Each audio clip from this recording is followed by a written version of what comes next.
what is reality? It's a question so vast, so fundamental, that most of us don't dare to ask it directly. We live inside reality every moment of our lives, and yet, we don't really know what it is.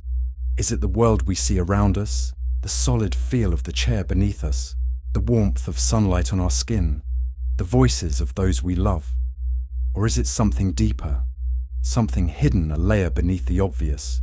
Maybe reality is exactly what it appears to be. Or maybe, just maybe, everything we know is a dream, a simulation, an illusion crafted by the mind. What if all the colors we see, the sounds we hear, even time itself, are just stories our brain tells us?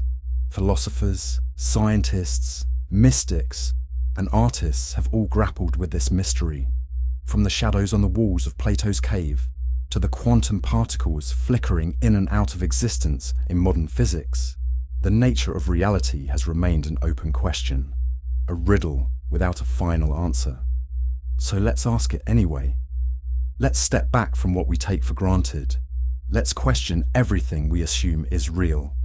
Let's explore what it means to perceive, to know, to exist. This is not a video about easy answers. It's about peeling back the layers of experience, examining the scaffolding of thought itself, and embracing the uncertainty that lies at the heart of being. Because to ask, what is reality, is also to ask, what are we? Reality begins with experience. Before science, before philosophy, there was simply awareness, raw, unfiltered experience. A baby opens its eyes and sees light, movement, faces. It doesn't know what any of it means. It just is. As we grow, we build models. Language, culture, logic, these help us navigate the world, but they also obscure it. We stop seeing things as they are, and instead see them as we've been taught to. A tree isn't just a tree anymore, it's oak, property, resource, shade, carbon, useful, but layered with abstraction. So again, what is the tree? Beyond the words, beyond the biology textbooks, what is it? We live in a strange time. On one hand, science has revealed astonishing truths. We can look billions of light years into the past, map the structure of atoms, even simulate worlds on computers. And yet, the more we learn, the stranger it all becomes. Quantum physics tells us that particles aren't truly particles. They're waves of probability until observed. Time is not constant, space is curved, and the universe might just be one of countless others. Nothing is truly solid. Nothing is truly still. And consciousness, your experience of this very moment remains totally unexplained. It's as if we've been handed a box of puzzle pieces, some missing, some from another puzzle entirely, and asked to build the picture of reality. Maybe it's not a picture we can ever finish. Maybe it's not a picture at all. Of course, we've asked these questions before.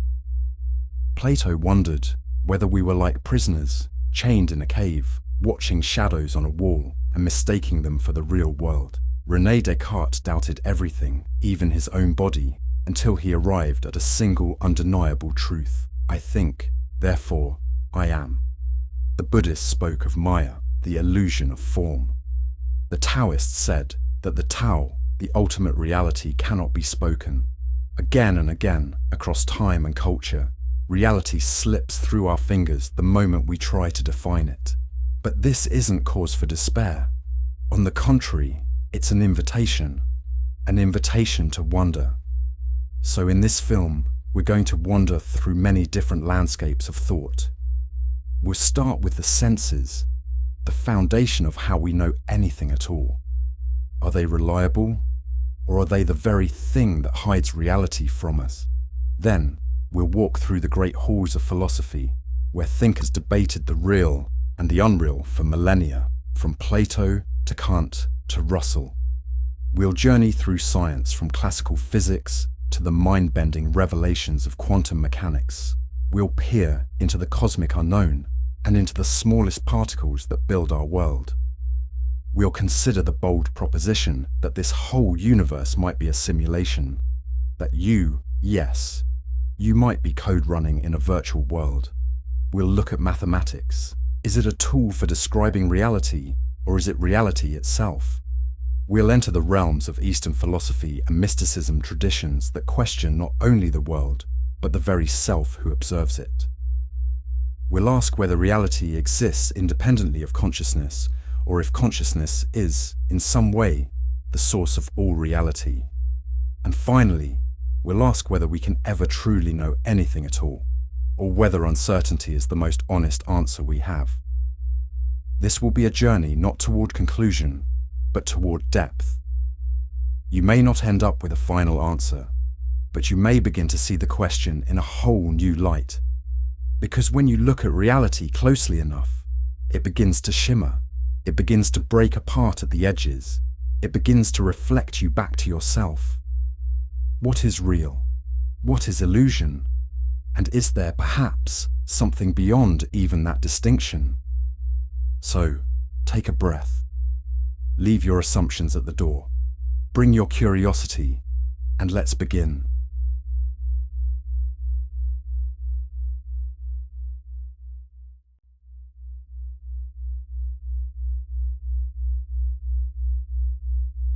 What if everything you see, hear, touch, taste, and smell is a lie?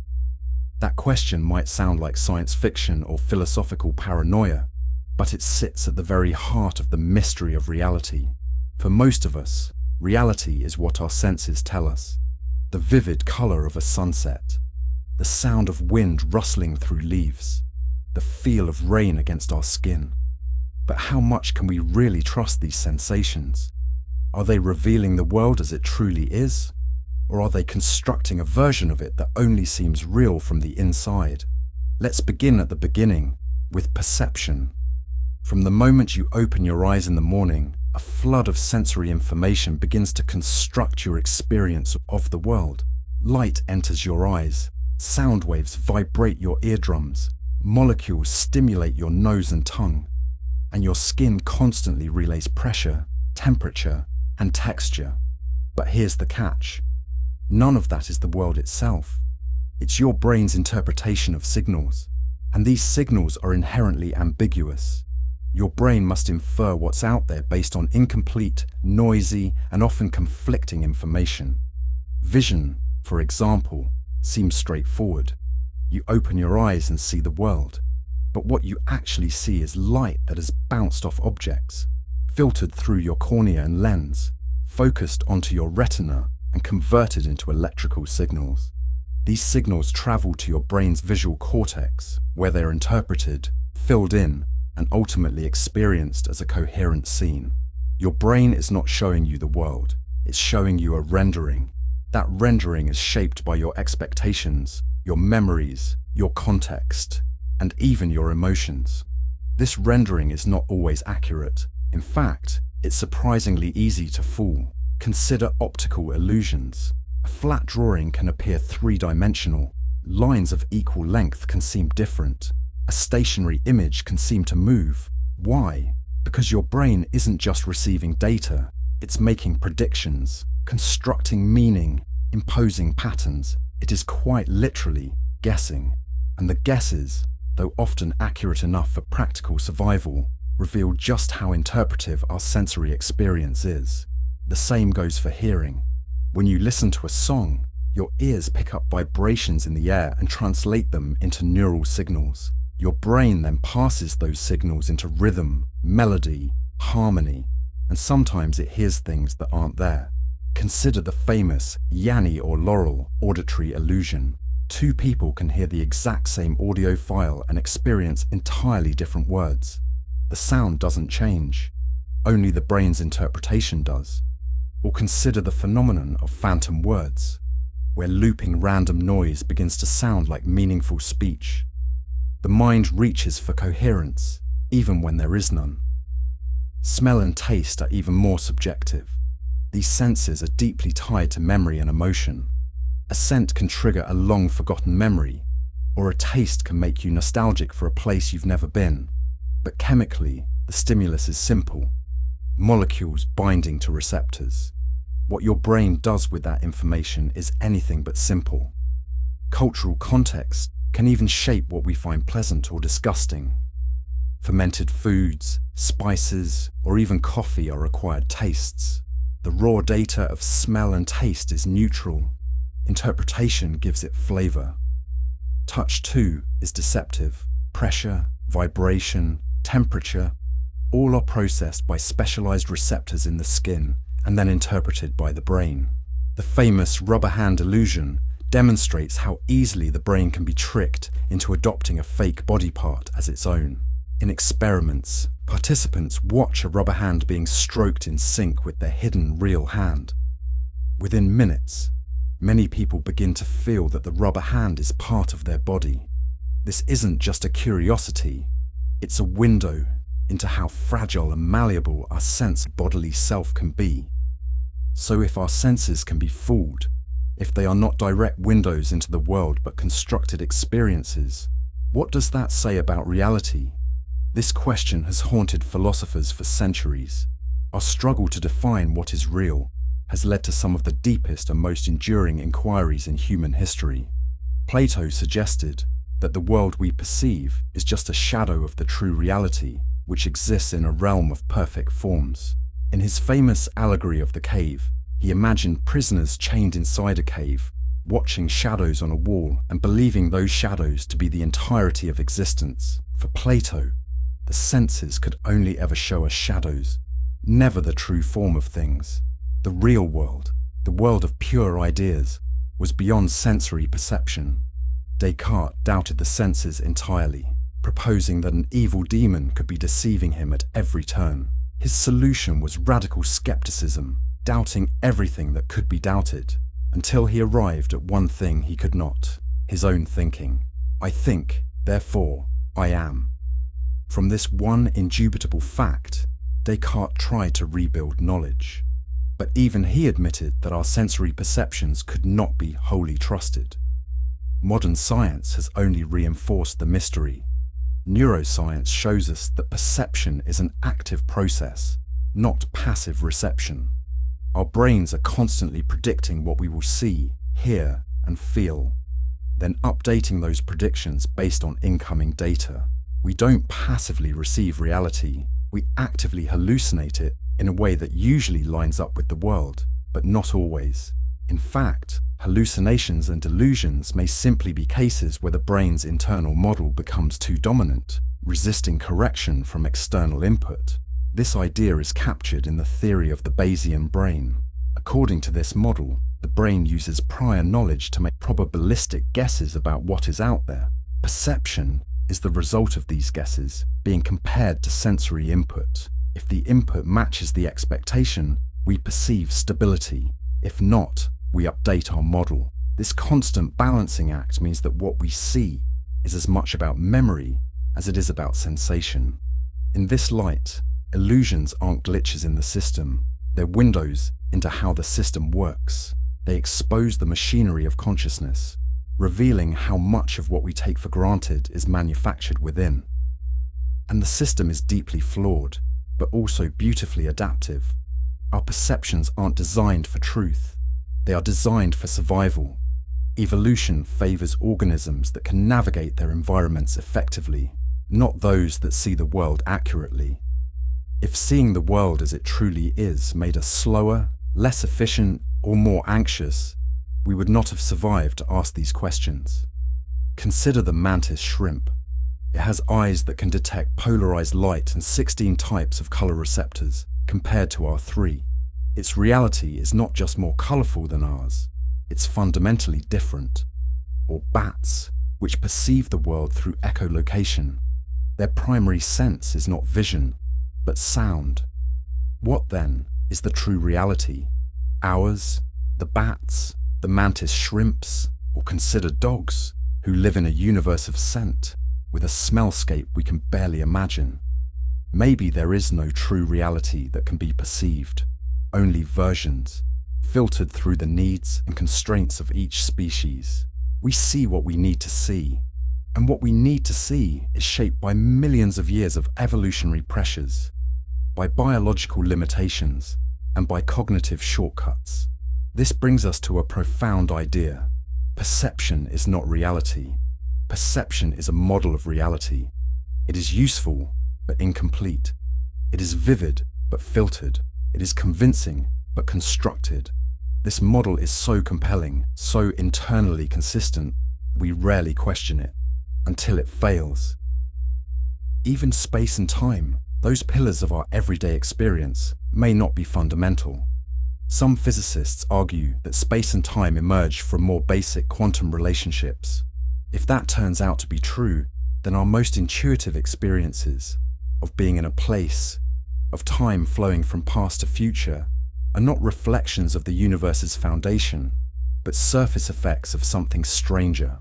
What we call the passage of time might be a projection of deeper laws we don't yet comprehend. We may be living in what cognitive scientist Donald Hoffman calls a user interface reality.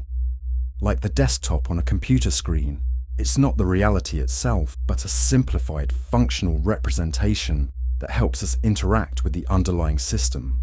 You don't drag actual files into actual folders. You click on icons. In the same way, perhaps we are not interacting with the universe directly, but through a perceptual interface shaped by evolution. A file icon isn't a miniature document, it's a symbol. In Hoffman's view, everything we see is a kind of icon, not the thing itself, but a useful symbol for action. This does not mean reality doesn't exist, but it may mean that reality, as we experience it, is something like a metaphor, a useful fiction, a language our brains speak fluently, even if the grammar of the universe is entirely different. Dreams remind us of this too. In dreams, our senses feel real. We see, hear, move, touch, and feel emotions. But the world of the dream evaporates upon waking. It felt solid. It was anything but. And yet, in that moment, we believed. Dreams are proof that the brain can generate a complete world, coherent and immersive, from nothing but itself. So how can we ever know what's real?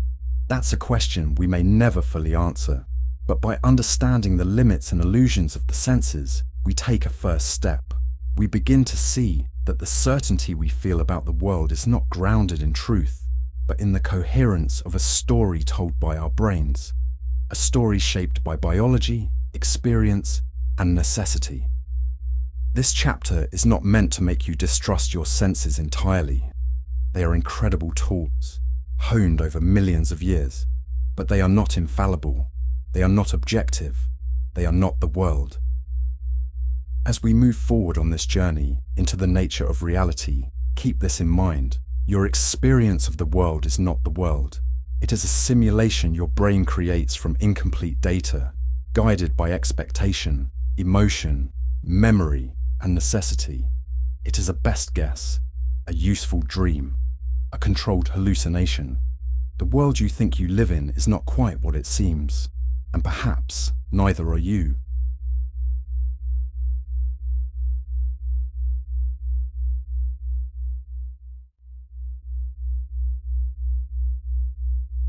If the senses are unreliable narrators of the world, then what, if anything, can be known with certainty? This question lies at the very heart of philosophy, the oldest intellectual tradition dedicated to seeking truth, not through faith or instinct, but through reason, contemplation, and doubt. In this chapter, we explore the philosophical underpinnings that shape our understanding of reality, from the musings of ancient metaphysicians to the insights of contemporary thinkers grappling with the boundaries of knowledge and language. The ancient Greeks were among the first to systematically question the nature of reality.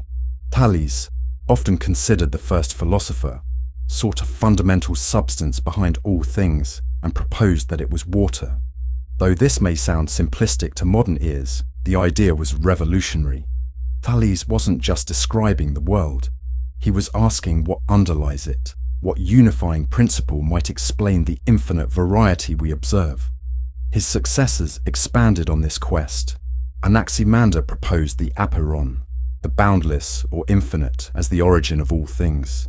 Heraclitus suggested that change, symbolized by fire, was the fundamental nature of reality, famously declaring that one cannot step into the same river twice. Parmenides, on the other hand, argued that change was an illusion and that true reality must be unchanging and indivisible. This impulse gained sophistication in Plato, who posited a world of eternal forms, perfect, immutable archetypes that lie behind the imperfect, changeable objects of the sensory world. According to Plato, the physical world is a shadow of this truer, more real world, which we access not through the senses, but through intellectual insight. In his allegory of the cave, he described humanity as prisoners mistaking shadows on a wall for reality. His student Aristotle took a more empirical and grounded approach. He believed that reality was immanent in the physical world, and that knowledge came from observation, analysis, and categorization. For Aristotle, the form of a thing was not a separate, transcendent ideal, but a feature of the thing itself. This divergence between idealism and realism, between the abstract and the concrete, laid the groundwork for centuries of philosophical inquiry. Fast forward to the 17th century, and we find the intellectual battlefield divided between rationalists and empiricists. Rationalists like Descartes, Spinoza, and Leibniz believed that knowledge could be derived through reason alone, through logical deduction from self-evident truths. Empiricists like Locke, Berkeley, and Hume contended that all knowledge originates in sensory experience and that we are born not with innate ideas, but as blank slates. René Descartes famously set out to doubt everything he could possibly doubt, in order to discover what, if anything, could be known with absolute certainty. In doing so, he arrived at his famous conclusion, cogito, ergo sum, I think, therefore I am. The act of doubting itself proved the existence of the doubter. This foundational certainty of the thinking self became a cornerstone of modern Western philosophy. Yet David Hume would challenge even this foundation. He introduced a radical skepticism about causality and induction. According to Hume, we never actually perceive causation, only a succession of events. When one billiard ball strikes another and the second one moves, we see the sequence but not the causal force. Our belief in causation, he argued, is a mental habit, not a logical necessity. This insight posed a deep challenge to science and philosophy alike. How can we justify our beliefs about the world if even the most basic assumptions, like cause and effect, rest on custom rather than reason? Immanuel Kant sought to reconcile the insights of both rationalism and empiricism. He agreed with Hume that we cannot access the thing in itself, das Ding an sich, the noumenal world behind appearances. However, Kant proposed that the human mind imposes structure on sensory data through innate categories. Space, time, causality, these are not features of the world as it is, but of the way our minds are wired to experience the world. In other words, we don't passively receive reality, we actively construct it. This concept, known as transcendental idealism, marked a dramatic shift in philosophical thinking.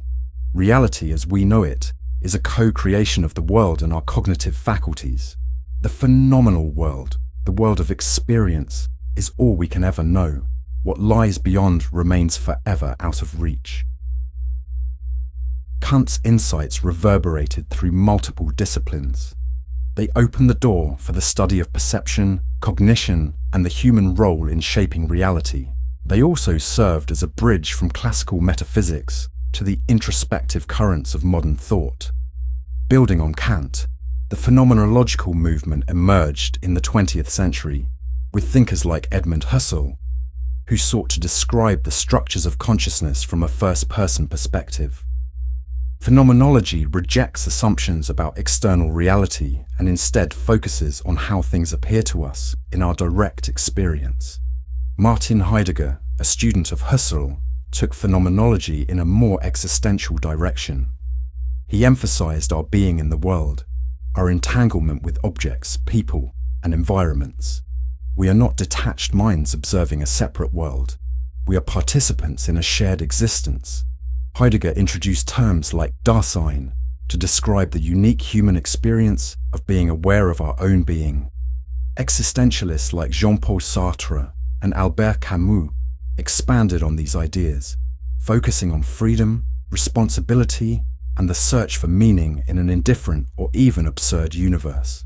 Sartre argued that existence precedes essence, that humans have no predefined nature but must create their own identity through choices. Camus saw human life as fundamentally absurd, a constant search for meaning in a universe that offers none. Yet he also believed that we must imagine Sisyphus happy, that in embracing the absurd, we reclaim our freedom. In the mid-20th century, philosophy underwent what is often called the linguistic turn. Thinkers began to focus on language as the primary medium through which reality is understood. Ludwig Wittgenstein argued that the structure of language shapes our concepts, our thoughts, and ultimately the limits of what we can meaningfully discuss. The limits of my language, he wrote, mean the limits of my world. This shift gave rise to structuralism and post-structuralism, schools of thought that examined how meaning is constructed through cultural and linguistic systems. Postmodern philosophers such as Michel Foucault and Jacques Derrida questioned the very idea of objective truth. They argued that what we call knowledge is embedded in systems of power, shaped by history, politics, and ideology. Foucault explored how institutions, like prisons, hospitals, and schools, produce and regulate truth. Derrida, through his method of deconstruction, showed how texts undermine their own meanings, revealing the instability of language. For postmodernists, reality is not a singular, fixed entity, but a mosaic of perspectives, each constructed through language and social context. Despite postmodern skepticism, metaphysical inquiry has not vanished. It has simply evolved. Today's philosophers engage with questions that blend science, logic, and imagination. David Chalmers has famously framed the hard problem of consciousness. Why does physical processing in the brain give rise to subjective experience? This question challenges reductive materialism and opens the door to theories like panpsychism, the idea that consciousness may be a fundamental feature of the universe. Simulation theory, popularized by thinkers like Nick Bostrom, posits that our reality could be an advanced computer simulation. Though speculative, this idea forces us to reconsider the nature of existence, information, and experience. Meanwhile, analytic metaphysicians explore the fabric of time, possibility, identity, and existence using tools of formal logic and language. There is also a renewed interest in the metaphysics of science, as physicists and philosophers alike grapple with the implications of quantum mechanics, relativity, and the search for a theory of everything. Concepts such as multiverses, emergent phenomena, and the information theoretic basis of the universe suggest that our philosophical assumptions must evolve with our scientific discoveries. Philosophy does not provide easy answers, but it teaches us how to ask better questions. It strips away complacency, challenges our assumptions, and expands the horizon of what we can imagine. Seen through the philosophical lens, reality is not a static object waiting to be discovered, but a dynamic interplay between perception, cognition, language, and existence.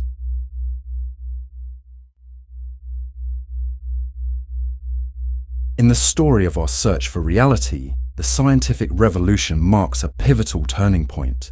It didn't merely add new facts to our collective knowledge, it transformed the very method by which we inquire about the world. Where philosophy questioned what reality is, science began to systematically investigate how it behaves. This chapter explores the radical shift in thought brought about by the scientific revolution and how its legacy continues to shape our understanding of the cosmos, matter, and the human place in it. The scientific revolution, spanning roughly from the 16th to the 18th century, upended ancient and medieval worldviews. Figures like Copernicus, Galileo, Kepler, and Newton challenged long-standing Aristotelian principles and proposed a new model of inquiry based on observation, experimentation, and mathematical reasoning.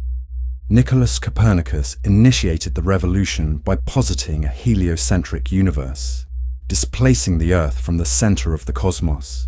This idea wasn't just a reconfiguration of planets, it was a radical restructuring of humanity's relationship with the universe. Galileo Galilei, with his telescopic observations, confirmed celestial phenomena that defied traditional models: the moons of Jupiter, the phases of Venus, and the rough surface of the moon. These discoveries suggested that the heavens were not immutable, but dynamic, marked by change, imperfection, and movement. Johannes Kepler introduced laws describing planetary motion, emphasizing that the cosmos could be understood through precise mathematical relationships. Then came Isaac Newton, whose laws of motion and universal gravitation unified the heavens and the earth under one mathematical framework. For the first time, nature seemed governed by discoverable, predictable laws. The idea that the universe operated like a clockwork mechanism, elegant, logical, and ordered, began to dominate scientific and philosophical thought. Central to the scientific revolution was the development of the empirical method. Rather than relying solely on deductive reasoning or authoritative texts, scientists began to prioritize observation, experimentation, and repeatability. Francis Bacon and René Descartes were instrumental in articulating the new scientific methodology, emphasizing induction and the systematic doubt of preconceived notions. Bacon promoted a kind of intellectual humility, advocating that knowledge must be built slowly through the accumulation of empirical data and careful reasoning. This new method fostered a mechanistic view of nature. The universe was increasingly seen as a vast, impersonal machine composed of particles in motion according to fixed laws. This mechanistic paradigm brought immense explanatory power, allowing science to describe and predict a wide range of phenomena, from planetary orbits to falling apples. But it also reduced complex living processes to cold, mechanical interactions. Nature, once full of divine meaning and spiritual essence, was now a system to be dissected, measured, and controlled. This transformation reshaped humanity's sense of identity. In the medieval worldview, the universe was a hierarchy filled with purpose, symbolism, and divine intention. In the new scientific cosmos, purpose was replaced by process, mystery by mechanism. This shift, while intellectually liberating, also carried a sense of existential dislocation, a feeling that meaning might be harder to find in a universe of indifferent laws. The scientific revolution also had profound existential implications. The Copernican model dethroned humanity from the center of the cosmos. Earth was no longer the focal point of celestial activity, but one planet among many in a vast, possibly infinite universe. Later, Darwin's theory of evolution would challenge the idea of human uniqueness, suggesting we are part of a long continuum of life, shaped by a natural selection rather than divine design.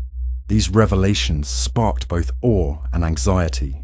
They expanded our understanding of the universe, yet also raised unsettling questions about meaning, purpose, and our place within the vast, impersonal cosmos.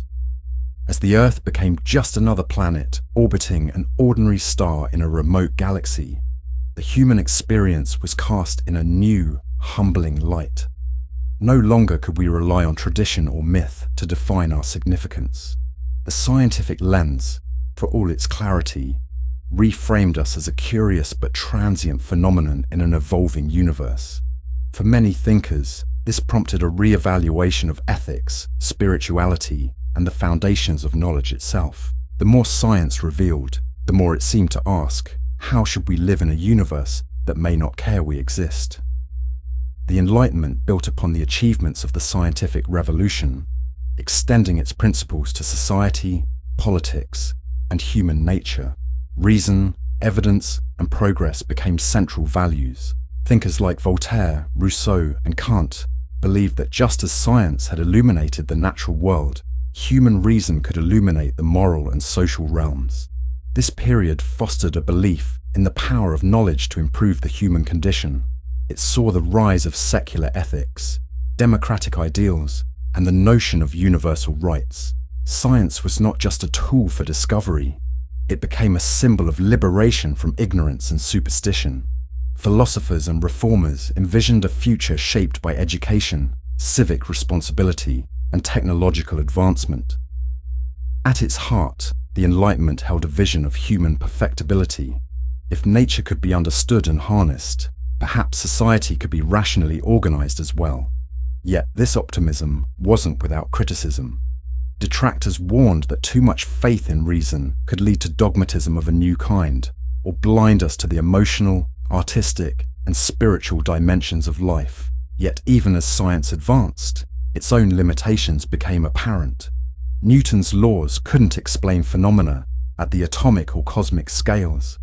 The 20th century would bring revolutions in physics, relativity, and quantum mechanics that shattered classical assumptions. The dream of a fully deterministic, knowable universe gave way to uncertainty, indeterminacy, and paradox.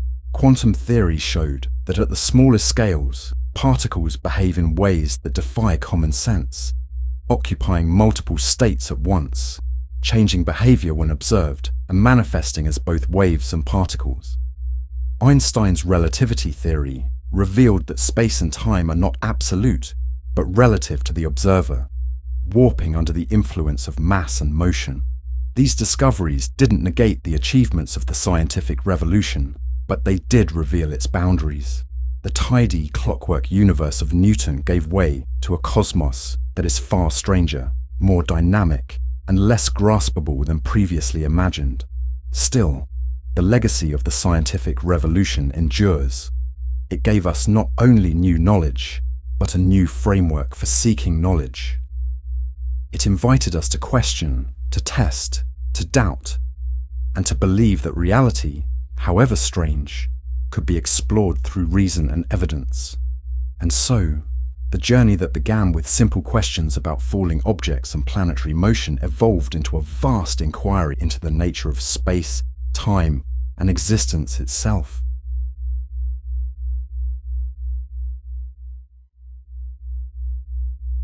As the 20th century dawned, the steady clockwork universe envisioned by Newton began to unravel.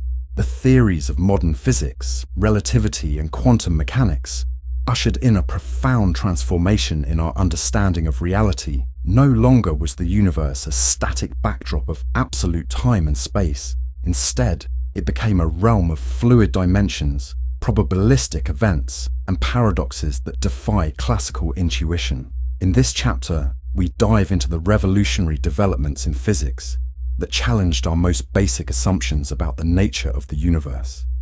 Albert Einstein's theory of relativity redefined our understanding of space, time, and gravity. Special relativity, introduced in 1905, proposed that the laws of physics are the same for all observers, regardless of their relative motion.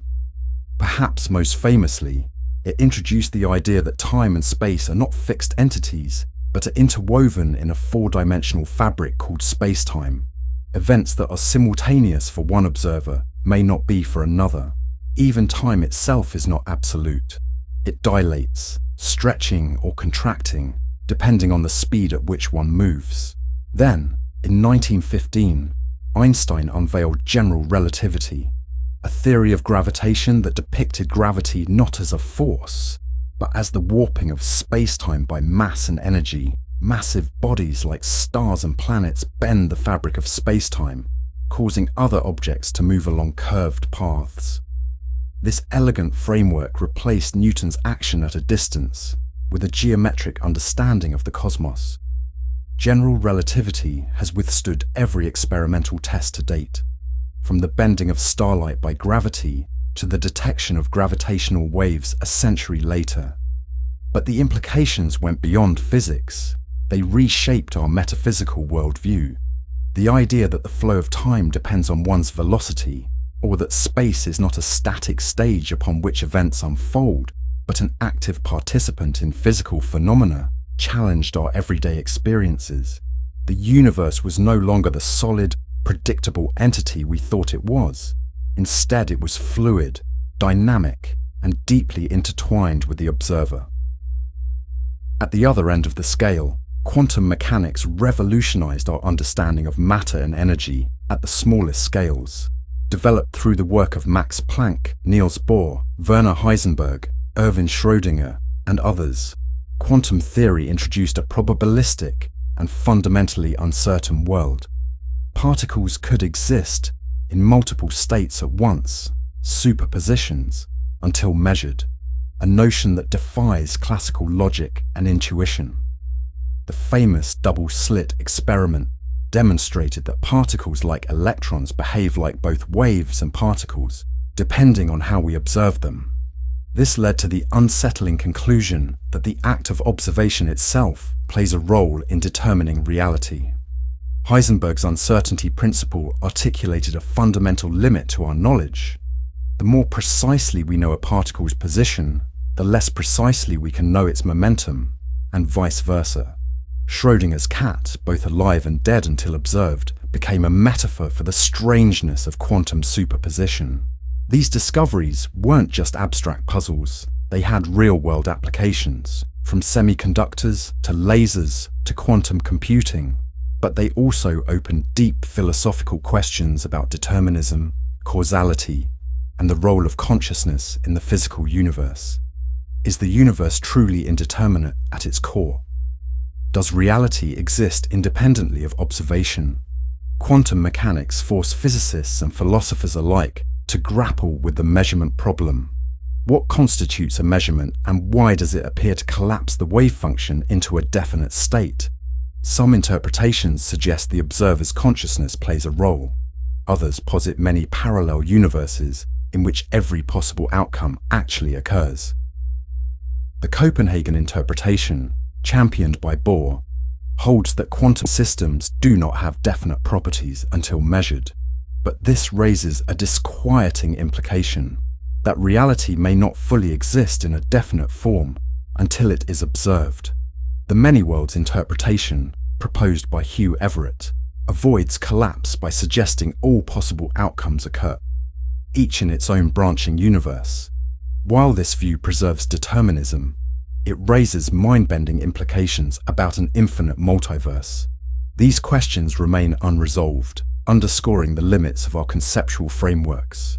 Quantum physics forces us to confront the possibility that the universe is not a single, objective reality, but a layered and participatory phenomenon shaped, in part, by our inquiries.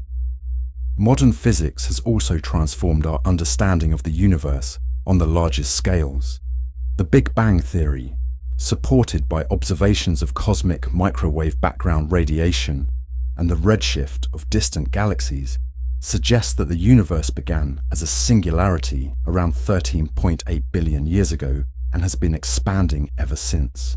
Cosmologists now speak of inflationary epochs, dark matter, and dark energy, mysterious substances that make up most of the universe's content, yet remain largely undetected. These phenomena challenge our understanding of matter and energy and suggest that the visible universe is merely the tip of a vast, unseen cosmic iceberg. Einstein's equations permit a variety of cosmological models, including closed, open, and flat universes.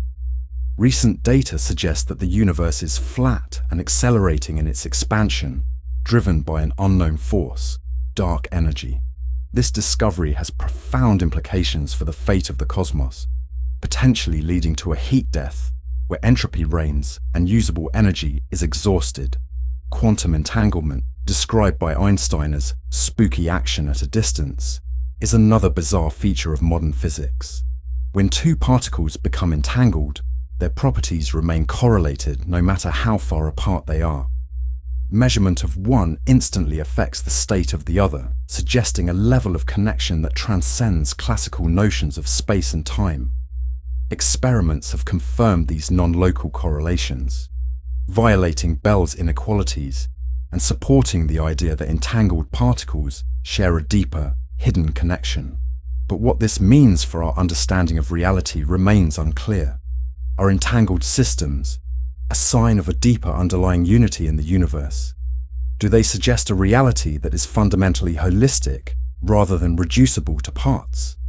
Modern physics compels us to revisit foundational philosophical questions.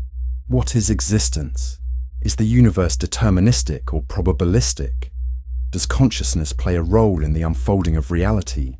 While science has vastly expanded our empirical reach, it has also shown us that our intuitive notions of time, space, and causality may be illusions.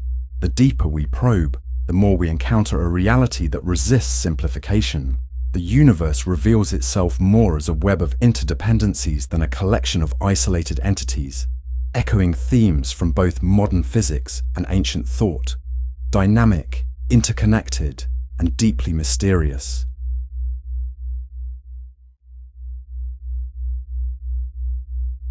As we journey deeper into the strange and illuminating territories of modern physics, we begin to realize that equations and experimental results, as groundbreaking as they are, constitute only the surface layer of a deeper, more profound puzzle. The full impact of these discoveries lies not only in what they tell us about the universe, but in how we choose to interpret their meaning. Quantum mechanics and relativity have profoundly shaken the classical worldview, dissolving its rigid assumptions and replacing them with a landscape of uncertainty, paradox, and philosophical challenge. But what arises in its wake is not a single, coherent vision of the cosmos. Instead, we are presented with a kaleidoscope of interpretations, each offering a different lens through which to contemplate the same underlying phenomena. In this chapter, we explore the principal interpretations of modern physics and reflect on their astonishing implications for the nature of existence itself. The Copenhagen interpretation, historically the most widely taught and accepted view of quantum mechanics, originated from the pioneering work of Niels Bohr and Werner Heisenberg in the early 20th century. Central to this interpretation is the radical notion that quantum systems do not possess definite properties independent of measurement. Instead, they exist in a superposition of all possible states, described by the wave function, until the moment of observation collapses them into a singular, definite outcome. In this framework, reality at the quantum level is fundamentally probabilistic. The wave function is not just a mathematical abstraction, it is a complete description of what can be known about a system. Measurement does not merely reveal pre-existing properties, it plays an active role in bringing those properties into being. This notion introduces a striking philosophical shift, the idea that reality itself is, in a sense, indeterminate until we observe it. What exactly constitutes a measurement, however, remains elusive. Is it any interaction with another system? Does it require a conscious observer?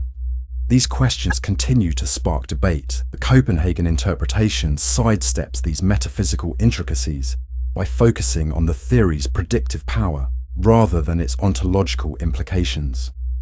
Critics have long argued that this interpretation is incomplete. Albert Einstein, one of the theory's earliest skeptics, famously declared, "God does not play dice with the universe," expressing his discomfort with a worldview in which probability replaces certainty. For those who crave a more deterministic and objective universe, the Copenhagen perspective can seem unsatisfying, an admission that our theories may only scratch the surface of a deeper, hidden order. In response to the ambiguities of the Copenhagen interpretation, Hugh Everett III proposed a radical alternative in the 1950s, the many worlds interpretation, MWI. According to this view, every possible outcome of a quantum measurement actually occurs, not in some abstract mathematical sense, but in physical reality. Each measurement causes the universe to branch, creating a multitude of parallel realities. In this multiverse, every quantum event is a point of divergence. If an electron can spin up or spin down, it does both, but each possibility unfolds in a separate branch of the universe. You, the observer, also split. One version of you sees spin up, the other sees spin down. Thus, reality is not singular, but endlessly branching, a vast ensemble of parallel universes evolving simultaneously.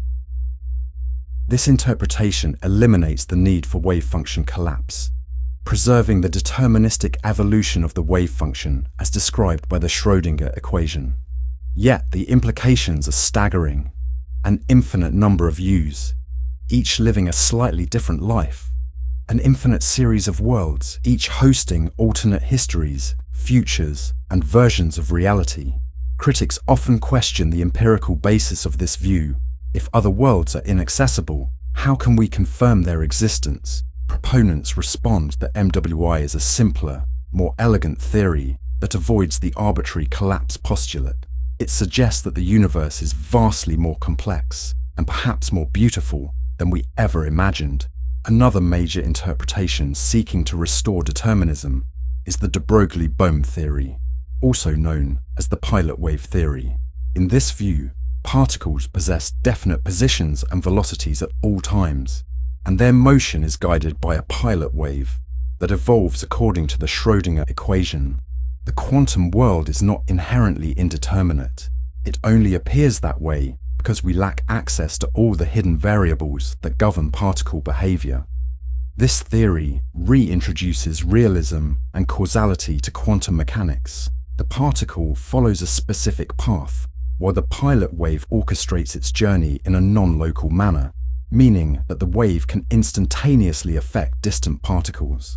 While this non-locality might seem to violate special relativity, it does not allow for faster-than-light signaling, and thus remains consistent with observed phenomena.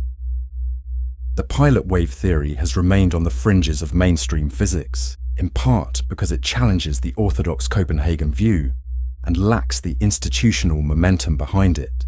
Yet, it has gained renewed interest in recent years, particularly among those who believe that quantum mechanics should not be inherently random. Its vision of the universe is one of hidden order, an elegant and deterministic cosmos that we only partially glimpse through the veil of quantum uncertainty. Beyond these more structured interpretations lies a constellation of radical and relational views that push the boundaries of our metaphysical understanding. Among these are relational quantum mechanics and participatory universe hypothesis.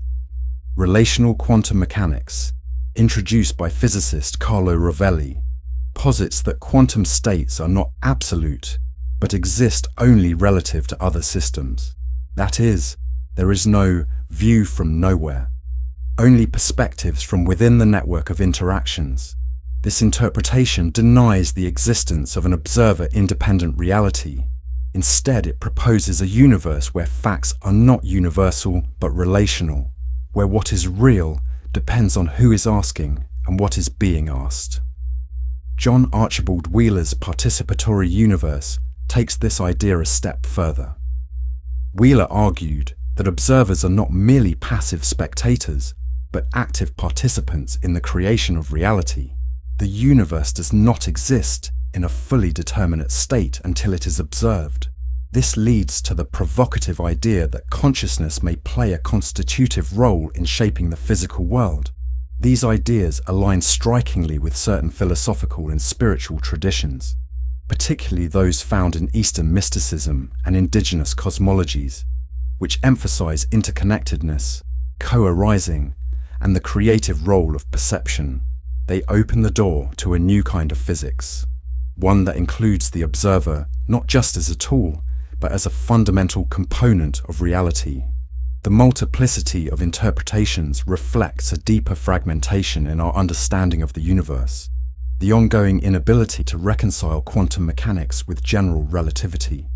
Quantum theory governs the microcosm, while relativity rules the macrocosm.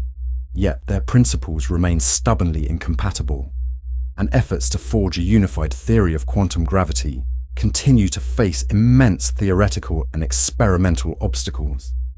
Proposals like string theory and loop quantum gravity attempt to bridge this gap by positing more fundamental structures, vibrating strings, discrete space-time loops, but none have yet achieved consensus or full empirical validation. Each theory suggests a different ontology, a different vision of what reality is ultimately made of. This lack of unification leaves us suspended in a kind of conceptual limbo. Our interpretations of physics are tentative, exploratory, and at times contradictory. They reflect not only the mysteries of the cosmos, but the limits of our current frameworks for understanding. Modern physics has not offered a final answer to the question of what is real. Instead, it has revealed the depth of the mystery. The interpretations we explore are not merely intellectual exercises. They shape how we understand our place in the universe, how we view time, matter, consciousness, and causality itself. Are we navigating a deterministic reality governed by hidden variables, or do we live in a vast multiverse of infinite possibility? Is the universe a relational network of interactions, or does it require conscious observers to bring it into being? Perhaps reality is all of these, and none. What is becoming increasingly clear is that the boundaries between physics and philosophy, and even between science and spirituality, are beginning to blur. As our theories grow more abstract and our discoveries more mind-bending, we are drawn inexorably toward questions that science alone may not be able to answer. And yet, this may not be a limitation, but an invitation, a call to expand our understanding, not just of the cosmos, but of what it means to know, to observe, and to exist. In the chapters to come, we will venture into this space between the known and the unknowable, exploring how ancient wisdom traditions anticipated many of these ideas, and how a new synthesis between science and spirituality may be quietly emerging on the horizon. For centuries, science and mysticism have been seen as opposing worldviews, one rooted in empirical observation and reason, the other in introspection and transcendent experience. Science was the domain of measurement, quantification, and logical deduction. Mysticism was the language of ineffability, paradox, and inner vision. Yet as we stand on the frontier of physics and philosophy, something unexpected is occurring. These once divergent paths are beginning to converge. This convergence does not imply that scientific theories are becoming religious dogma, nor that mystical experiences are being reduced to chemical reactions in the brain. Rather, it suggests that both traditions, in their own ways, are grappling with the same fundamental questions. What is the nature of reality? Who or what are we? And is consciousness a product of the universe, or its very foundation? In this chapter, we explore how modern physics echoes ancient mystical insights, and how mysticism, long marginalized in academic discourse, may offer perspectives that illuminate the mysteries science has yet to resolve. Mystical traditions from cultures across the world have long spoken of the interconnectedness of all things. In Hinduism, this is expressed through the concept of Brahman, the undivided wholeness underlying all phenomena. In Buddhism, the doctrine of dependent origination teaches that nothing exists independently. Everything arises in relation to everything else. Indigenous worldviews similarly emphasize the interbeing of life, nature, and spirit. In recent decades, this language of interconnectedness has found a surprising resonance in the discoveries of quantum physics. Entanglement, the phenomenon by which particles become correlated in such a way that the state of one instantly influences the other, no matter how far apart, defies classical intuitions about separateness. The universe, at a fundamental level, appears to be non-local, holistic, and deeply relational. The implication is profound. The parts of the universe are not merely interacting, they are expressions of a single, inseparable whole. This vision is not unlike what mystics have intuited in altered states of consciousness or deep meditation. As physicist David Bohm once suggested, the universe may be more accurately described as an undivided wholeness in flowing motion. This idea opens doors to entirely new ways of perceiving ourselves, not as isolated egos navigating a dead, indifferent cosmos, but as integral expressions of a conscious, unified field. It also aligns with ecological and systems thinking, suggesting that every action ripples outward in ways we cannot fully trace or control. Our ethical responsibility in such a world becomes not an abstract ideal, but a living recognition of mutual being. Mystical experiences often involve a transcendence of ordinary time. Practitioners report states of timeless awareness, where past, present, and future seem to dissolve into a singular, eternal now. In such states, time is not linear or segmented. It is cyclical, suspended, or altogether irrelevant. Physics, too, has challenged our everyday notions of time. Einstein's theory of relativity revealed that time is not absolute, but relative to the observer. Time can dilate and contract depending on velocity and gravitational fields. In quantum mechanics, the Schrödinger equation is time-symmetric. The fundamental laws of physics do not distinguish between past and future. Some physicists, like Julian Barber, have even proposed that time is an illusion. What we perceive as temporal flow may emerge from deeper, timeless structures. This alignment between mystical timelessness and scientific theories of time suggests that our perception of sequential time may be a cognitive artifact rather than an intrinsic feature of reality. Both science and mysticism seem to hint at a deeper substratum, a realm beyond time, where the universe simply is. Moreover, our cultural obsession with time, measuring it, managing it, fearing its loss, may be a symptom of spiritual disconnection. Mystical insight often arises when this temporal fixation relaxes, revealing a spacious present that is infinitely deep. Could it be that true freedom lies not in controlling time, but in surrendering to its timeless source? For mystics, consciousness is not a byproduct of the brain, it is the ground of being. In Advaita Vedanta, consciousness is the only true reality, the eternal witness in which all phenomena arise and dissolve. Similarly, certain strands of Buddhist philosophy describe the universe as a play of awareness, empty of inherent substance but luminous with knowing. This idea has begun to echo in contemporary science, not as established fact, but as a serious proposal. In recent years, physicists and philosophers have proposed that consciousness may be a fundamental feature of the universe, akin to space, time, and mass. This panpsychist or idealist turn in philosophy of mind suggests that consciousness is not an emergent epiphenomenon, but an irreducible aspect of reality. Even more radically, some physicists have explored the idea that the observer is central to the existence of the universe itself. The participatory universe, as we saw in Chapter 5, hints that the cosmos may require consciousness for its realization. This is not to say that human minds create the universe in a solipsistic sense, but that the act of observation is woven into the very fabric of what we call existence. This view resonates with mystical teachings that speak of consciousness as not limited to humans, but as permeating all of existence.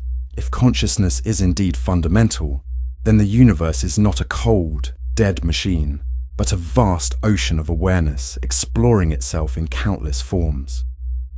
One of the hallmarks of mystical insight is its paradoxical nature. The Tao that can be named is not the true Tao.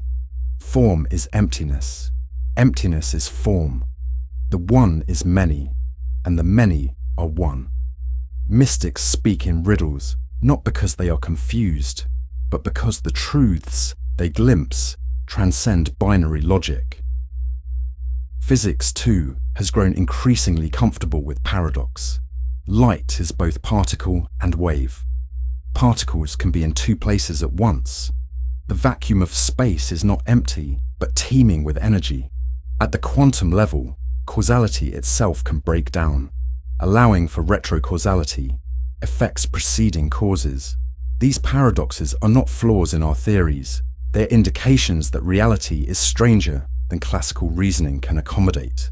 Both mysticism and science invite us to let go of fixed categories and embrace a logic of complementarity, uncertainty, and mystery.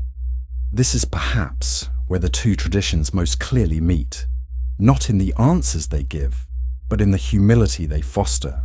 The deeper one goes into the quantum realm or the mystical heart, the more apparent it becomes that reality resists simplification. It cannot be pinned down. It is dynamic, living, and beyond the grasp of any single framework.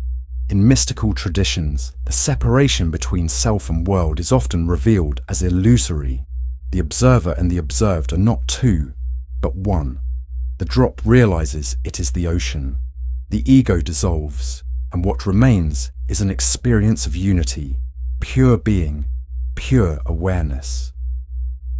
In quantum mechanics, the observer also plays a central role. Measurement affects the system being measured. The act of observation collapses the wave function. Though controversial, some interpretations suggest that without observers, there may be no definite reality at all. This raises the possibility that consciousness and the cosmos are entangled in ways we do not yet fully understand. The division between subject and object, knower and known, may be a construction of language and thought, useful for survival, but ultimately false. The implications here are not only metaphysical, but deeply personal. If the boundaries we take for granted are provisional, then our true nature may not be confined to the body or the mind. Mystics have long described this as liberation, the realization that we are not separate entities adrift in space and time, but expressions of a single, infinite intelligence. The convergence of science and mysticism does not mean abandoning critical thinking or empirical rigor, nor does it mean accepting every mystical claim uncritically, but it does suggest that our current worldview, dominated by materialism, reductionism, and objectivism, may be reaching its limits. In its place, we may be witnessing the birth of a new synthesis, one that honors the empirical achievements of science while recognizing the depth and subtlety of subjective experience. A worldview that sees consciousness not as an afterthought, but as central. A cosmos that is not dead matter, but living mystery. Physicist and philosopher Henry Bortoft once wrote that the wholeness of nature is not an aggregate, but a coherence. Mystics have always sensed this coherence. Now science is beginning to glimpse it too. This synthesis, however, is not merely intellectual, it is existential. It calls us to live differently, to see the world not as a collection of objects, but as a communion of subjects, to act not from fear or control, but from reverence and participation. Ultimately, both science and mysticism lead us to the edge of the known. The deeper we go, the more we are confronted with mystery, with that which cannot be measured, named, or grasped by thought. And yet, it is this very mystery that calls us forward. In the coming chapters, we will explore how this convergence impacts our understanding of the self, consciousness, and the ethical implications of living in a participatory, interconnected universe.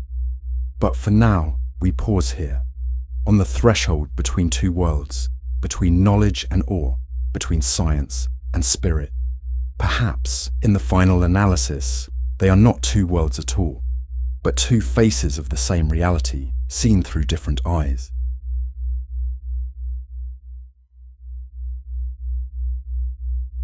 Who or what are we? It is a question as old as thought itself. For much of human history, the answer has been shaped by culture, myth, philosophy, and more recently, by science and psychology.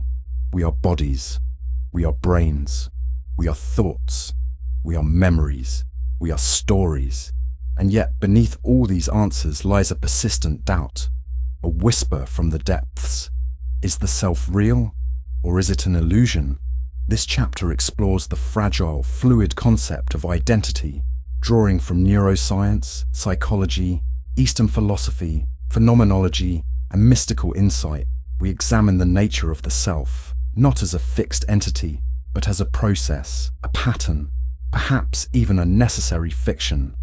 It is a journey not just through abstract thought, but through lived experience, through the landscape of inner awareness, where the boundaries between what is real and what is constructed begin to dissolve.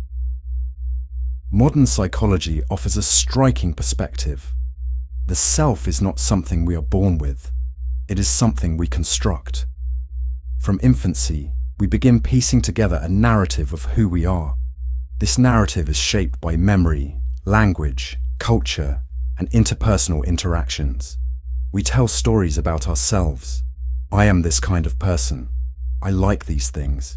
I had these experiences. Over time, these stories solidify into a sense of identity. Yet this narrative is astonishingly malleable. Memories are not archived facts but reconstructions. They shift and morph over time, influenced by mood, context, and suggestion. Our preferences change with age. Our beliefs evolve, and our personalities adapt to different social environments. The I we think we are is in constant flux, more like a river than a rock. Neuroscience supports this fluidity.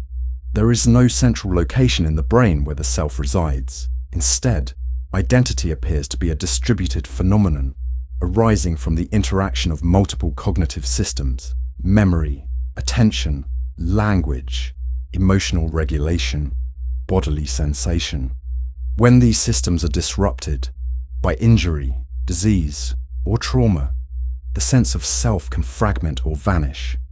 Patients with amnesia, dissociative identity disorder, or certain types of brain damage may continue to act and speak, but without a coherent sense of who they are.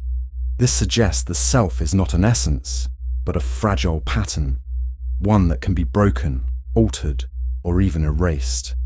The unsettling implication is that the self we cling to, defend, and define may be more like a character in a dream than a solid, enduring reality. It is a simulation, useful, adaptive, even beautiful, but not fundamentally real. While the Western tradition has historically emphasized a strong, autonomous self, whether as immortal soul, rational ego, or moral agent, many Eastern philosophers offer a radically different view. In Buddhism, the doctrine of anatta, or no self, posits that there is no permanent, independent self. What we call the self is merely a convenient label for a constantly changing bundle of processes, called the five skandhas: form, sensation, perception, mental formations, and consciousness. These components arise and pass away moment by moment. None of them endure. None of them can be said to constitute a true I. Meditation in the Buddhist tradition is, in part, a method for directly observing this process, noticing how thoughts arise and vanish, how emotions shift, how sensations come and go. The deeper one looks, the more the illusion of a fixed self begins to dissolve. The Mahayana school takes this insight further with the concept of sunyata, or emptiness. Not only is the self empty of inherent existence, but so is everything else. All phenomena arise in dependence upon causes and conditions. They have no fixed essence, no independent reality. The world is a web of interbeing, where everything exists only in relation to everything else.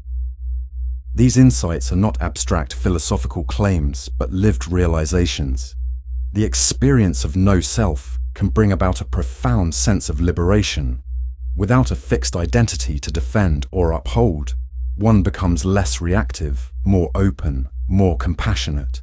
Suffering, in this view, arises not from external conditions, but from clinging to self, to identity, to permanence.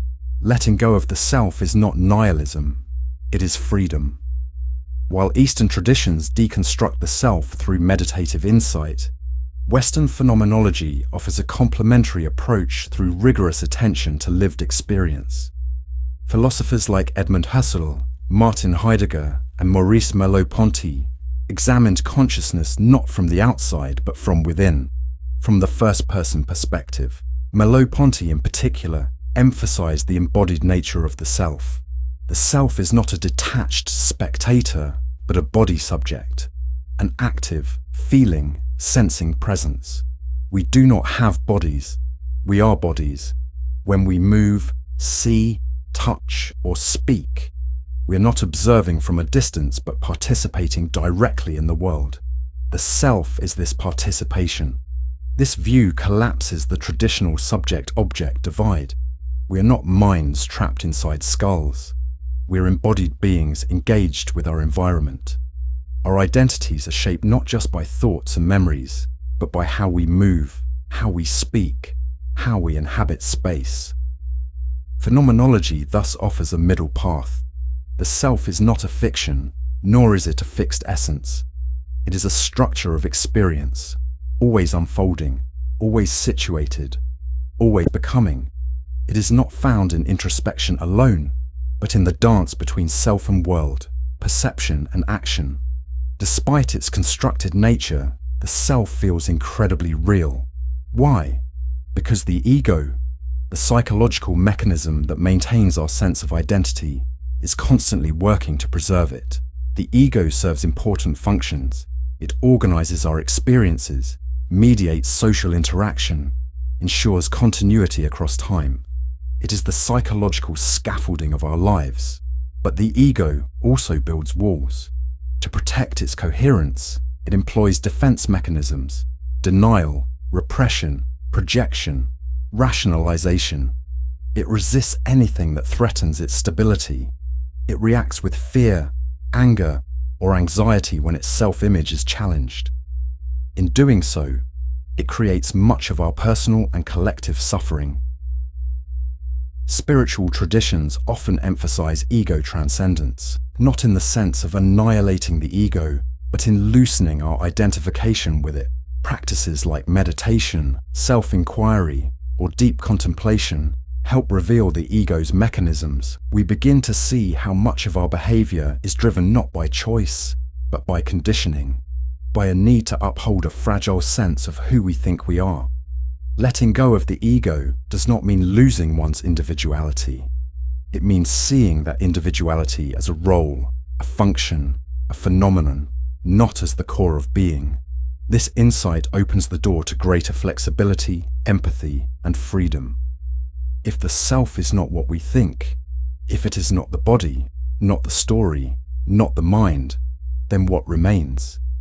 Mystical traditions across cultures converge on a remarkable answer. What remains is awareness itself. Not the content of awareness, but the pure, witnessing presence in which all content arises. This awareness is not personal. It does not belong to the ego. It is not shaped by memory, language, or identity. It simply is. It is the constant background against which the changing movie of life unfolds.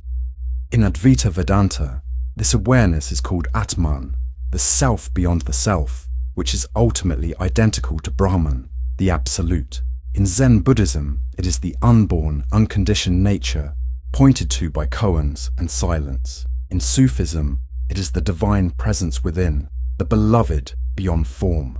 In Christian mysticism, it is the stillness in which God speaks. When the false self falls away, this deeper self is revealed, not as an object of experience, but as the very ground of experience itself. Not something we have, but what we are.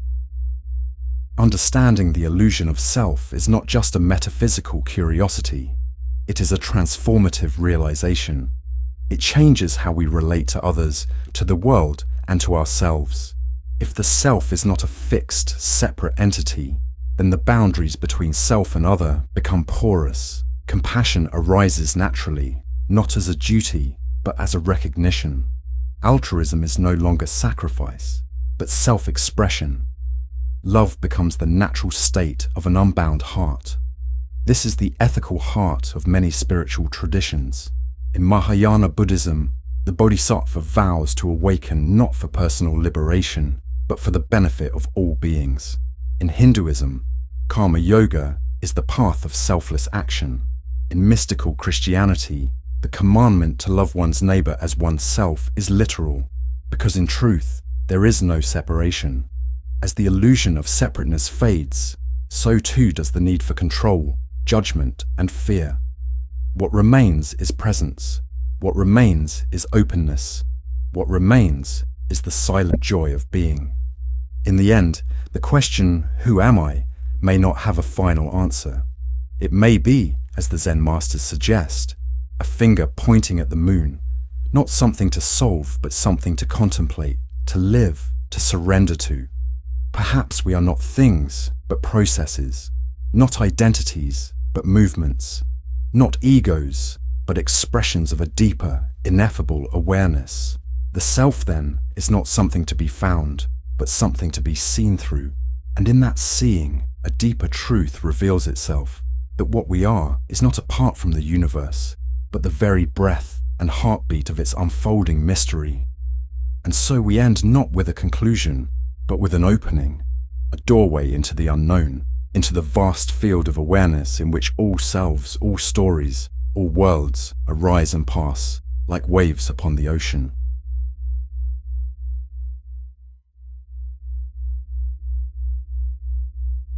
What is time? It ticks steadily on our clocks, orders our memories, paces our lives, and haunts our mortality. We live by it, suffer under it, race against it. Yet when we stop to truly examine time, its nature, its source, its meaning, we find ourselves in a conceptual labyrinth. Time, perhaps more than any other facet of reality, hides in plain sight, intimately familiar, and yet profoundly mysterious. In this chapter, we explore the nature of time from multiple perspectives: scientific, philosophical, psychological, and spiritual. We confront its paradoxes, question its reality, and encounter a radical proposition echoed by mystics and physicists alike, that the present moment, the eternal now, may be the only true reality. Modern physics has fundamentally altered our understanding of time. In Newton's view, time was absolute, a fixed, universal backdrop against which events unfolded in perfect synchrony. But Einstein shattered that view with the theories of relativity, showing that time is not a constant, but relative to the observer. It bends with gravity. It stretches with motion. There is no single, global now. Einstein's insights revealed that time and space are part of a unified fabric, space-time. Events in the universe are not arranged in a sequential stream, but occupy coordinates in this four-dimensional structure. This leads to a view known as the block universe, or eternalism, the idea that time, like space, is fully laid out. All events, past, present, and future, coexist. From this perspective, the flow of time is an illusion born of consciousness moving along this temporal landscape. Yet this elegant model introduces its own puzzles. If all moments exist simultaneously, what accounts for our distinct experience of now? Why do we feel time moving in one direction? Why does the future feel open and the past immutable? Physicists identify several arrows of time. The thermodynamic arrow, the tendency of entropy to increase, provides one explanation. As disorder grows, systems become increasingly irreversible. This irreversibility gives rise to the apparent forward flow of time. However, the fundamental laws of physics are time-symmetric. They work the same forwards and backwards. This contradiction suggests that our experience of time's passage may not be rooted in physics alone. In quantum mechanics, time adds further confusion. The Schrödinger equation evolves deterministically through time, but the process of measurement introduces a sudden, non-deterministic collapse of the wave function, seemingly introducing a preferred temporal direction. Interpretations vary, but the question remains: is time fundamental or emergent? Our experience of time is deeply subjective. We recall the past, we anticipate the future, we seem to exist in a stream of moments. Yet this stream is elusive, fluid, and often unreliable. Cognitive neuroscience reveals that our brains do not perceive time directly, but reconstruct it from sensory inputs.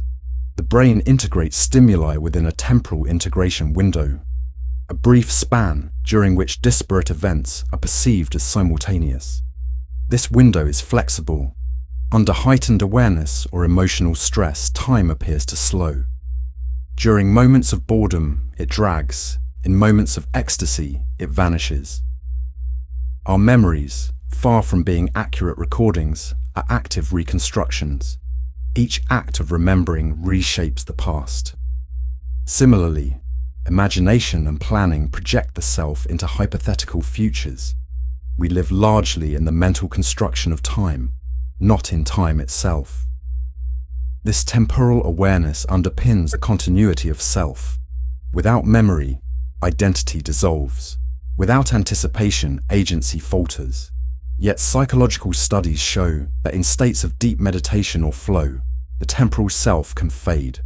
The mind detaches from past and future and anchors in the vivid immediacy of now.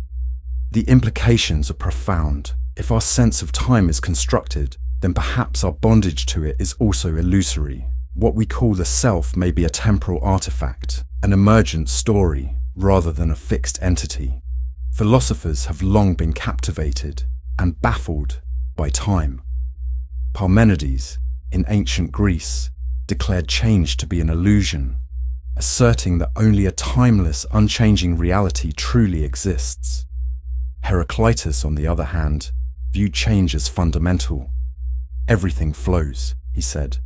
Both views have echoes in modern physics and mysticism. For Aristotle, time was a measure of change, the counting of motion in relation to before and after. In contrast, Augustine of Hippo wrote, "What then is time? If no one asks me, I know. If I wish to explain it, I do not know." Augustine intuited that time was not in things, but in the soul, a subjective frame of awareness. In the 20th century, Heidegger offered a radical re-evaluation. For him, time was not a series of moments, but the horizon for understanding being itself. Our existence is defined not by what we are, but by our projection toward possibilities, our being toward death. Temporality, in Heidegger's view, is not an attribute of the world but of Dasein, the human mode of existence. Yet even Heidegger hinted at a deeper truth, that the essence of time may lie in the immediacy of presence. All temporality emerges from a primal sense of the now. Mystical traditions across cultures converge on the idea that time is illusory and that reality is found in the eternal now. This now is not a fleeting moment, but an ever-present field of awareness in which all things arise. In Zen Buddhism, the mind's attachment to time is seen as a root of suffering. Practice aims to cut through past and future, thought and narrative, returning to what simply is. The koan, "What is your original face before your parents were born?" points to a timeless essence beneath identity. In Advaita Vedanta, the self, Atman, is timeless and changeless. The world of time, Maya, is a projection, a veil over the absolute. Liberation comes not from transcending time in the future, but from realizing that one was never bound by it to begin with. Christian mystics, like Meister Eckhart and Julian of Norwich, spoke of the eternal moment as the dwelling place of God. Eckhart wrote, "Time is what keeps the light from reaching us. There is no greater obstacle to God than time." These traditions do not propose escapism or nihilism.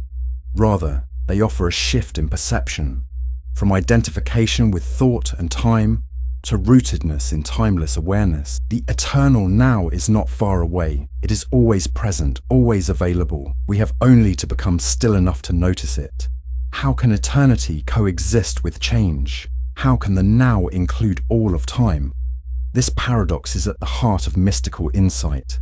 Eternity is not an infinite duration, but the absence of duration. It is not located in the distant future, but accessible now, beneath or beyond the flow of moments. Some physicists have explored this idea in formal terms. Julian Barber, in The End of Time, proposes that reality consists of a series of timeless configurations, what he calls nows. Our sense of continuity arises from the way these configurations are perceived by consciousness. In this model, time is not something we move through, it is something we infer. Such a vision aligns strikingly with mystical teachings. Reality as an eternal presence in which forms appear and disappear, but which itself does not move. This perspective invites a radical rethinking of causality, purpose, and selfhood. If all moments are equally real, then the meaning of existence may lie not in progression, but in depth, in the quality of our presence, not the quantity of our days. To live in the now is not merely a spiritual cliché. It is a transformative shift in awareness. It means turning attention away from the mind's preoccupation with elsewhere and resting in what is, fully, openly, and without resistance. Mindfulness practices help develop this presence by anchoring awareness in the breath, the body, or sensation. We step out of narrative time and into experiential being. Over time, this practice reveals that the now is not a passing instant, but a vast stillness in which life unfolds. Letting go of time-bound identity liberates us from regret and anxiety. We begin to respond rather than react. We become more attuned, more compassionate, more alive. Even in the midst of planning, memory, or responsibility, the foundation can be presence, and presence, paradoxically, is the doorway to eternity. It is not that we escape time, it is that we see through it. We see that behind every moment is the same luminous awareness, untouched by change. To live in the eternal now is to live in truth. It is to become transparent to the infinite. Time is a riddle, a rhythm, a ritual. It is the measure of becoming, and yet it hides being. We live in time, and yet the deepest part of us seems untouched by it. Perhaps the paradox is the point. Perhaps time exists so that we might experience love, change, story, and eternity exists so that we might rest, awaken, and return. In moments of silence, awe, or surrender, the veil lifts. The now reveals itself, not as a fleeting sliver between past and future, but as the groundless ground of all that is. In moments of silence, awe, or surrender, the veil lifts. The now reveals itself, not as a fleeting sliver between past and future, but as the groundless ground of all that is.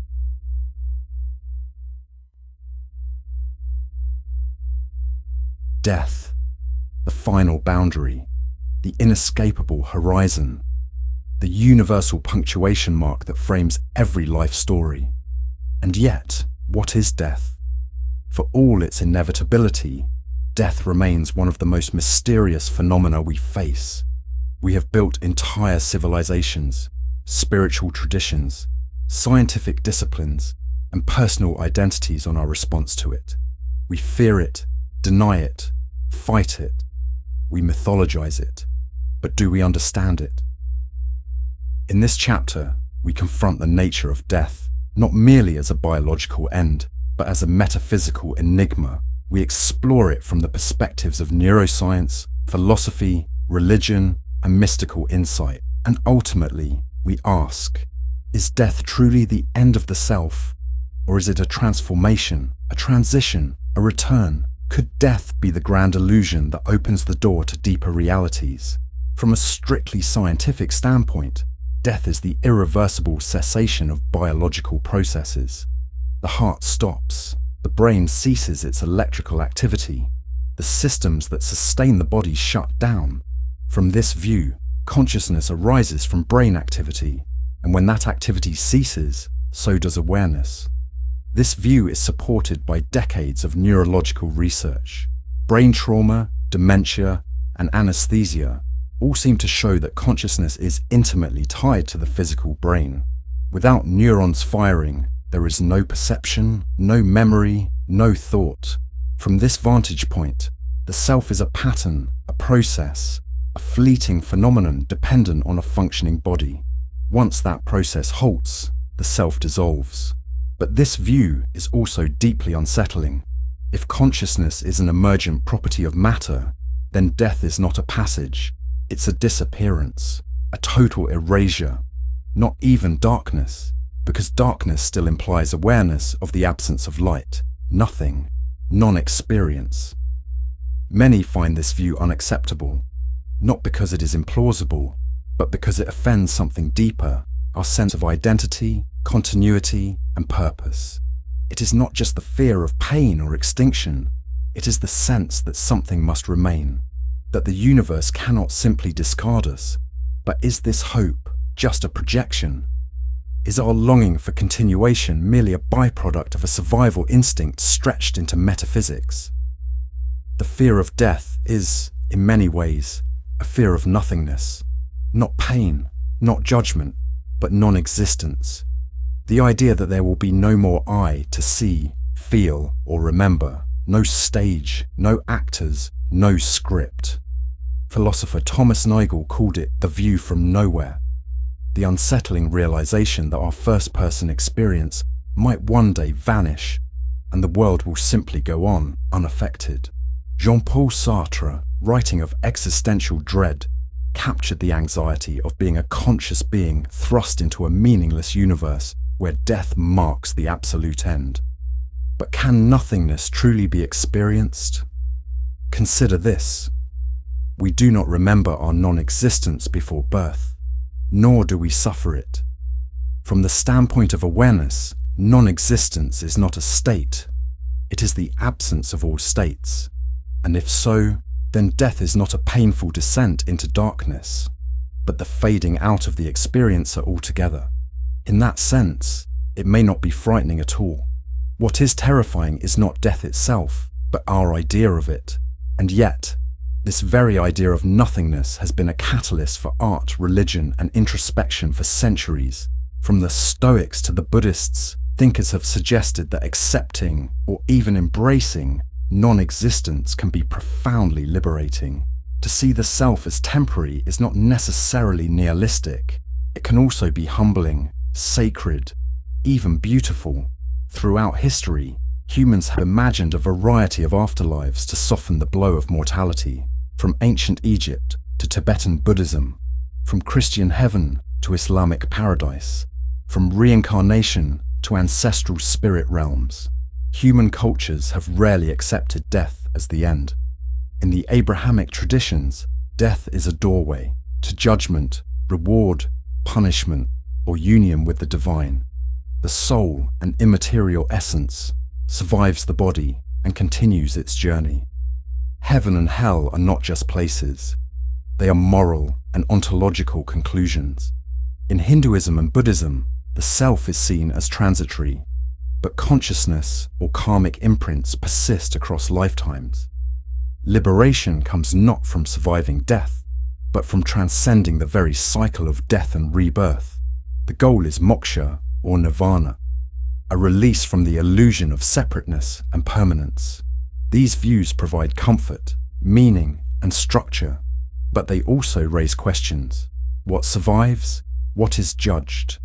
How can the self persist if our memories and personalities are rooted in the brain? Some contemporary philosophers, like process theologians or panpsychists, suggest hybrid views, where consciousness is both emergent and fundamental, both temporal and eternal. In these models, death may not be a binary switch, but a transition between modes of being. Near-death experiences have fascinated scientists and mystics alike. People who have been clinically dead, without detectable brain activity, report vivid visions, tunnels of light, reunions with deceased loved ones, panoramic life reviews, and an overwhelming sense of peace or unity. Some dismiss these as hallucinations caused by oxygen deprivation or neural disinhibition. Others argue that the clarity and coherence of these experiences suggests something more. If consciousness can persist without measurable brain function, does it imply an immaterial component to the mind? Studies of cardiac arrest patients have reported verifiable memories during periods of flat brain activity. In some cases, patients recall conversations or events they could not have perceived under conventional neuroscience. While these accounts are not conclusive proof of an afterlife, they challenge our assumptions about the brain-consciousness link. They suggest that awareness may not be as tightly bound to biology as we think, or at least that we have not yet grasped the full picture. Many spiritual traditions teach that death is not destruction, but a return, a homecoming, not of the body, but of identity, the letting go of the small self and the recognition of a deeper being. In mystical experiences, whether induced by meditation, psychedelics, or spontaneous insight, individuals often report a death of the ego. The boundaries of the self dissolve. There is no longer a subject and object, only pure awareness. In this state, fear vanishes, time vanishes. Even the sense of I am dissolves into a formless presence. This is not death in the physical sense, but a rehearsal, a stripping away of illusion. And those who return often describe life afterward as more vivid, more compassionate, more meaningful. Death in this view is not the end of awareness, it is the end of separation. The veil lifts, the drop returns to the ocean. This perspective is echoed in non-dual philosophies, where the self is seen as a temporary construct, like a wave in the sea. When the wave subsides, nothing is lost, the water remains. In this paradigm, death is not annihilation, but transformation. The self dies, but being remains. Or rather, what we thought was the self was never truly separate to begin with. So, the question remains, what happens after we die? We can say what science currently knows, that brain function ceases, the body decomposes, and no known force preserves consciousness in a detectable form. We can say what faith traditions have hoped, that something of us endures, whether as soul, energy, or memory. We can also say what mystics have intuited, that the self is an illusion, and what dies is merely the mask, not the awareness behind it. But perhaps the deeper question is not what happens, but what we are. If we are bodies and brains, then death is likely the end. If we are awareness itself, temporarily clothed in form, then death is a return. And perhaps it is not either or. Perhaps death is both an end and a beginning, both a fading and a revealing, both a disappearance and a deeper awakening. What we see as the end of the story might be a new chapter in a larger, unfolding mystery we do not yet comprehend. Perhaps the afterlife is not a place, but a shift in perception. Not a continuation of the self, but a revelation of what was never separate in the first place. Whether we believe in an afterlife or not, the presence of death transforms how we live. It sharpens our attention. It humbles our pride. It teaches us what matters. We do not know how long we have, or what awaits us beyond this breath, and so we love harder. We forgive faster. We pause more often to wonder. To live well is not to deny death, but to befriend it, to see it not as a curse, but as a teacher, a mirror, a mystery, a silence that invites us to listen more deeply. Death reveals the sacredness of time, of presence, of connection. It reminds us that every moment is finite and therefore luminous. In this light, death does not steal meaning, it creates it. And maybe, just maybe, it is not the opposite of life at all, but its hidden face.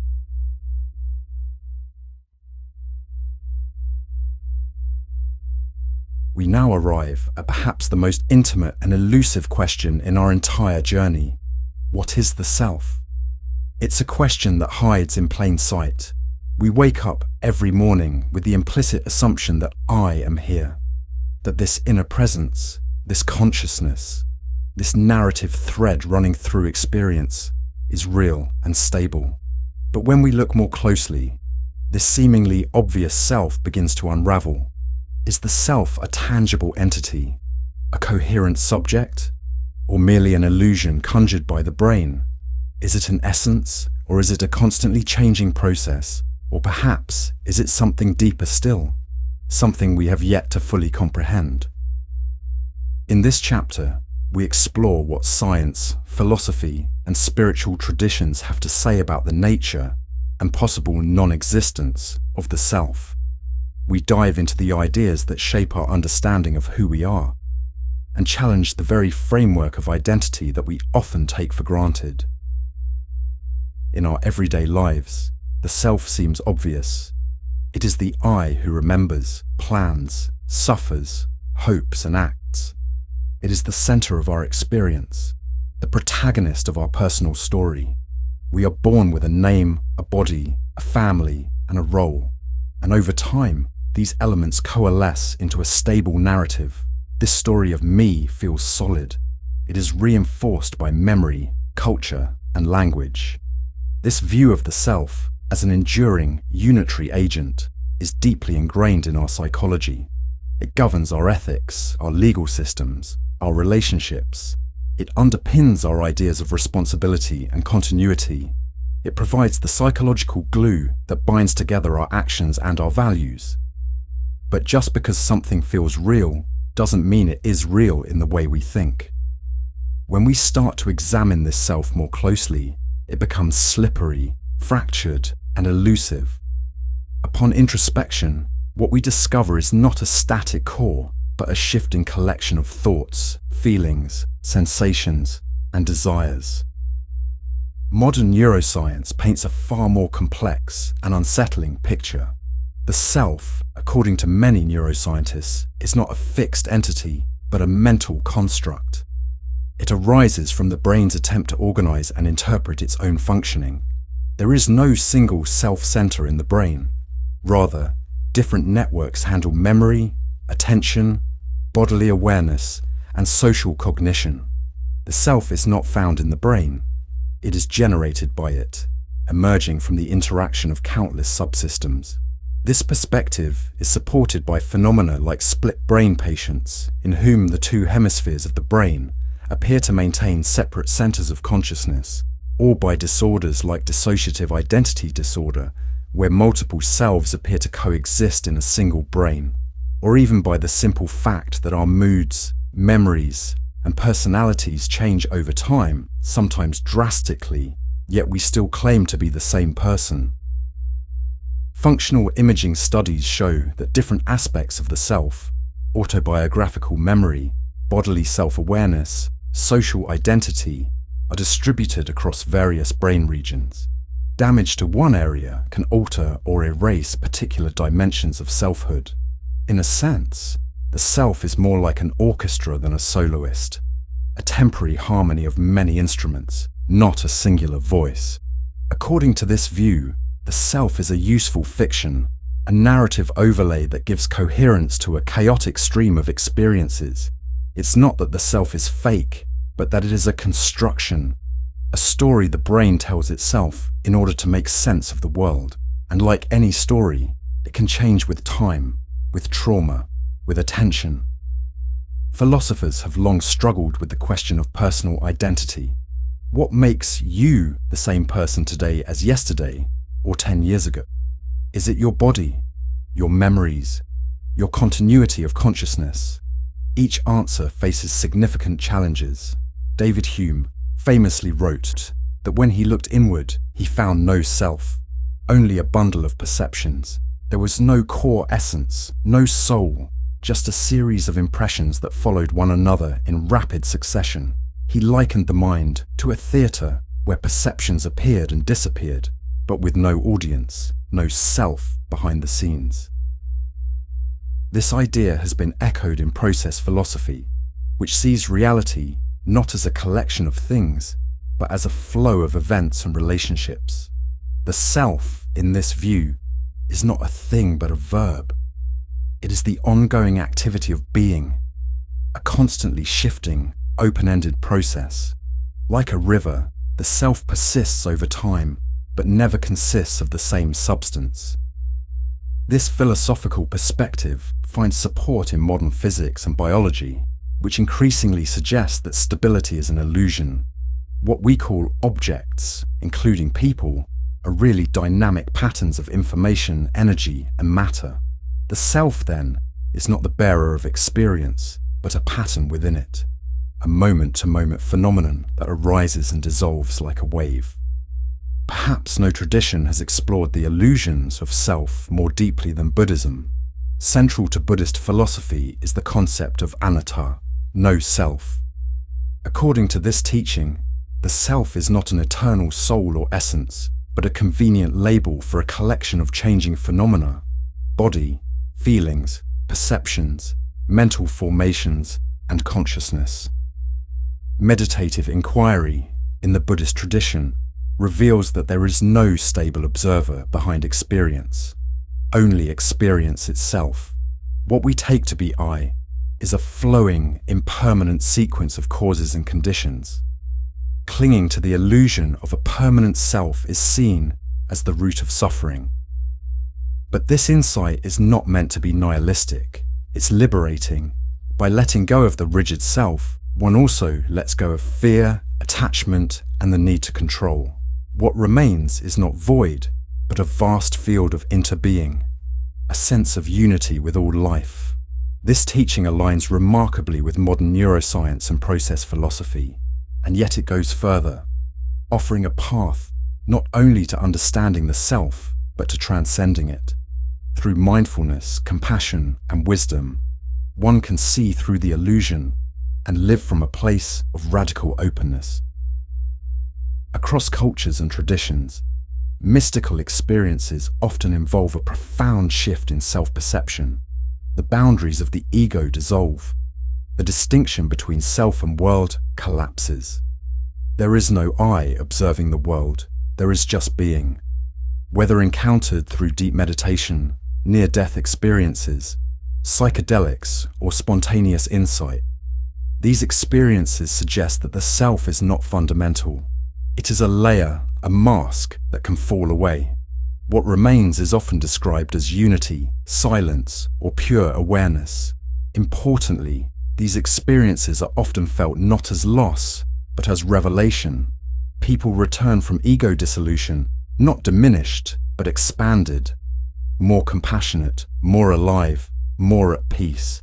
The small self has fallen away, and a deeper identity has been glimpsed. In the language of mystics, the soul awakens to itself. Could it be that the self is not the center of consciousness, but an eddy in its flow? That our deepest nature is not individual, but universal? That behind the illusion of separateness lies a deeper ground of being? So what are we left with? The self is clearly not a fixed thing.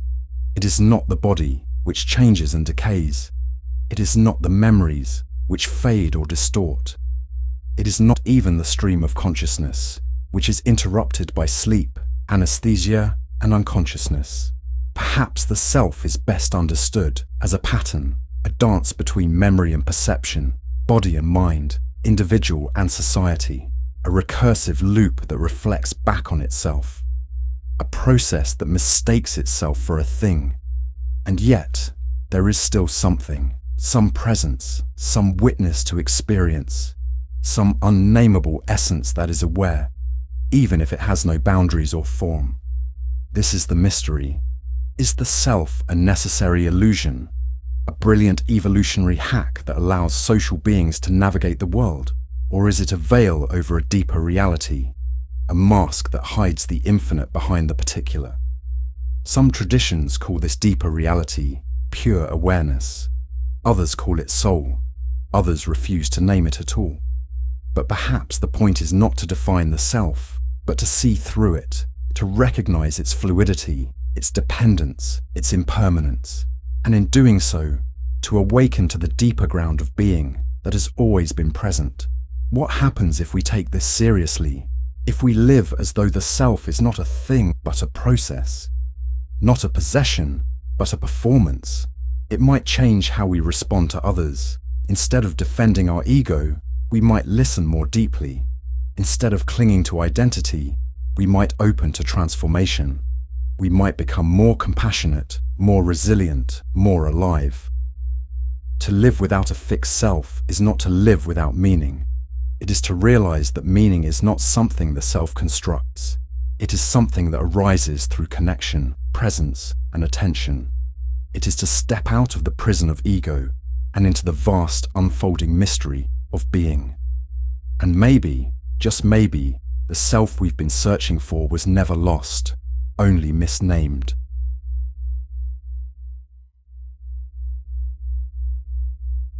We've journeyed through illusions and equations, through neurons and stars, through paradoxes of time and space, through the self and the senses. We've stood at the edge of modern physics, glimpsed ancient wisdom, and danced with the question of what it means to be conscious, to be real, to be alive.